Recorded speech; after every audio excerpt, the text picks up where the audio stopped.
د هغې نه بعد ورو سوال کړی دی چې د سجدې تلاوت طریقه څه ده او په هغه کې به کومه دعا وي او چې سړی په مونځ کې سجدې تلاوت کوي نو د هغې څه کیفیت او څه طریقه ده. د دې خبرې جواب وبالله التوفیق. کیفیت او طریقه د سجدې تلاوت هغه دا ده چې سړی به تکبیر ووایي، الله اکبر به ووایي او سجده به وکړي لکه څنګه چې د نورو مونځونو لپاره سجده کوي په هغه اندامونو باندې، او سبحان ربي الاعلى دا به پکې ووایي، سبحانك اللهم ربنا وبحمدك اللهم اغفر لي،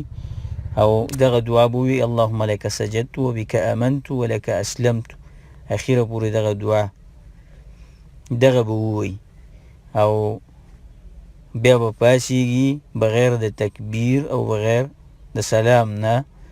د سجده شو او دا کیفیت شو. چې کله مونځ کې سجده کوي نو په مونځ کې هم دا طریقه ده چې کله سجدې له ځي نو په دغه وخت کې به تکبیر وایي، کله چې ښکته کېږي او کله چې راپاسیږي نو په هغه وخت کې به هم دا تکبیر وایي،